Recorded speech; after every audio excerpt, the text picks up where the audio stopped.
గత 10 ఏళ్లలో BRS party ప్రజలను ఎంతో మోసం చేశారని Congress party Greater Hyderabad general secretary Jameel Bhai BRS party నాయకులపై ఫైర్ అయ్యారు. కంటోన్మెంట్ నియోజకవర్గం 2వ వార్డు నారాయణ జోపిడిలో డబుల్ బెడ్రూమ్ ఇల్లు పంపిణీ కార్యక్రమాన్ని చూసి ఓర్వలేక కాంగ్రెస్ ప్రభుత్వంపై కంటోన్మెంట్ ఎమ్మెల్యే శ్రీ గణేష్ పై బీఆర్ఎస్ పార్టీ నాయకులు ఆదివారం ప్రెస్ మీట్ పెట్టి సొమ్మొకరిది సోకొకరిది అని కాంగ్రెస్ ప్రభుత్వంపై విమర్శలు చేయడానికి కాంగ్రెస్ పార్టీ నాయకులు తీవ్రంగా ఖండించారు. ఈ సందర్భంగా గ్రేటర్ హైదరాబాద్ ప్రధాన కార్యదర్శి జమీల్, 1వ వార్డు అధ్యక్షుడు మారుతి గౌడ్, కాంగ్రెస్ పార్టీ సీనియర్ నాయకుడు బాలంరాయి, ఈపూరు వినోద్ కుమార్ మాట్లాడుతూ కంటోన్మెంట్ నియోజకవర్గంలో గత ప్రభుత్వంలో 2 మంత్రులు, 4 చైర్మన్లు, బోర్డు మెంబర్లు, బోర్డు ఉపాధ్యక్షులు ఇంతమంది ఉండి ఎందుకోసం పేద ప్రజలకు ఇందిరమ్మ ఇళ్లను ఇవ్వలేకపోయారని విమర్శించారు. 5 దశాబ్దాల క్రితమే పేద ప్రజలకు ఇందిరమ్మ ఇళ్లు, రాజీవ్ గృహ కల్పాలు కట్టించి పేద ప్రజలకు సొంతింటి కలను సహకారం చేసిందే కాంగ్రెస్ ప్రభుత్వం అని తెలిపారు. గతంలో మెట్రో రైలుకు భూమి పూజ చేసింది కాంగ్రెస్ ప్రభుత్వం అయితే చివరకు ప్రారంభోత్సవం చేసింది బీఆర్ఎస్ పార్టీ. మరి అప్పుడు కాంగ్రెస్ పార్టీ నాయకులను ఎందుకు పిలవలేదు అని పేర్కొన్నారు. ప్రభుత్వం ప్రోటోకాల్ పాటిస్తుందని బీఆర్ఎస్ పార్టీ నాయకులు తెలుసుకోవాలని హితో పలికారు. కాబట్టి సొమ్ము మాదే సోకు మాదే విమర్శలు మానుకొని కాంగ్రెస్ ప్రభుత్వం చేస్తున్న అభివృద్ధిని చూసి అభినందించాలని బీఆర్ఎస్ పార్టీ నాయకులకు సరైన సమాధానం చెప్పారు. ఈ కార్యక్రమంలో కాంగ్రెస్ పార్టీ 3వ ward incharge Mahesh, Congress party senior నాయకులు బంగారు సదానందం, అన్నానగర్ మురళి, సయ్యద్ సిరాజ్, వివేక్, అబ్దుల్ రియాజ్, అష్రఫ్ ఖాన్, షేక్ దావూద్, వినోద్ తదితరులు అధిక సంఖ్యలో పాల్గొన్నారు.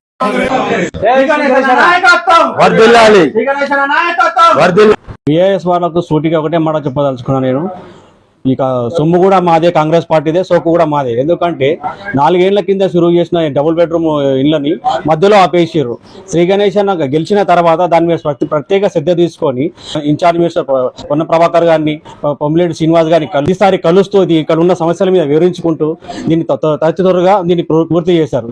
పూర్తి చేసి ప్రజలకు అందించిన తర్వాత ఈరోజు టీఆర్ఎస్ వాళ్ళు దాన్ని ఓర్వలేక కాంగ్రెస్ పార్టీ మీద, శ్రీ గణేష్ గారి మీద బురద తల్లే ప్రయత్నం చేస్తున్నారు. సొమ్ము మాదే సోకు మాదే, సొమ్ము కూడా మాదే సోకు కూడా మాదే. అర్థమైందా? దీన్ని మనం పూర్తి చేసిన ఒరవదు కాంగ్రెస్ పార్టీ హయాంలో పూర్తయింది, శ్రీ గణేష్ అన్న హయాంలో పూర్తయింది. కాబట్టి ఈ క్రెడిట్ అంటే కాంగ్రెస్ కే దక్కుతుందని చెప్తున్నా. ఇంకో నాయకుడు ఏమంటున్నాడంటే డబుల్ బెడ్రూమ్ షురువు చేసిందే కేసీఆర్ గవర్నమెంట్ అని చెప్తున్నారు. పేదలకు ఇల్లు ఇవ్వాలన్న ఆలోచన వచ్చిందే కాంగ్రెస్ పార్టీకి ఒకప్పుడు. పేద ప్రజలకు మొత్తం రాష్ట్ర వ్యాప్తంగా సింగిల్ బెడ్రూమ్లు ఇచ్చుకుంటా, ఇందిరమ్మ ఇండ్లు ఇచ్చుకుంటా, రాజీవ్ గృహపాలు ఇచ్చుకుంటా దేశవ్యాప్తంగా ఉన్న ఇండ్లు. ఈ ఆలోచన పేదలకు ఇండ్లు ఇవ్వాలన్నా, జాగాలు ఇవ్వాలన్న ఆలోచన వచ్చిందే కాంగ్రెస్ పార్టీకి. అది తెలుసుకోవాలి. ఫస్ట్ వృధా చల్లడం కాదు. ఈ రోజు కాంగ్రెస్ కంటోన్మెంట్ లో టీఆర్ఎస్ పార్టీ ఉనికి కాపాడుకోవడానికే ప్రెస్ మీట్లు పెడుతూ తప్ప ప్రజల రేస్ కోసం కాదు. వాళ్ళ ఉనికి కాపాడుకోవడం మేము చేసినాము, నేనే ఇదంతా ఎంక్వైరీ చేసిన, ఇవన్నీ మాట్లాడు కరెక్ట్ కాదు.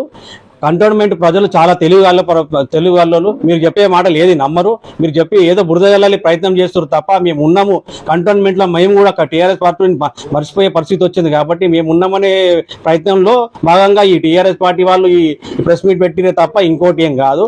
ఎవరైతే ప్రభుత్వంలో ఉండి కంప్లీట్ చేస్తారో వాళ్ళే ఉండి స్టేజ్ మీద ఉండి ఓపెన్ చేస్తారు. కాబట్టి ప్రోటోకాల్ ప్రకారం మమ్మల్ని పిలవలేదని, మమ్మల్ని చెప్పలేదని చెప్పి మాట్లాడదు. అట్లాంటప్పుడు బీఆర్ఎస్ ప్రభుత్వంలో ఉన్నప్పుడు కాంగ్రెస్ ప్రభుత్వం షురువు చేసిన పనులు కూడా బీఆర్ఎస్ ప్రభుత్వంలో స్టార్ట్ చేసి అప్పుడు కాంగ్రెస్ వాళ్ళని పిలవలే కదా.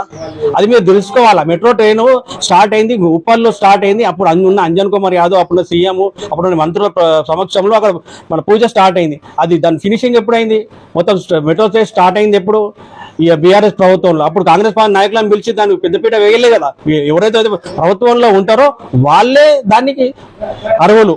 ఓపెన్ చేసే ప్రోటోకాల్ ప్రకారం నిన్న చెప్పి మనం పిలవలే, మేమే చేసినాం మొత్తం అంతా 80%. అట్లా చేసి ఉంటే 2 ఏళ్ళు ఎందుకు ఆగుతుంది పని? అక్కడ 2 ఏళ్ళు ఆగడానికి కారణం ఏంది?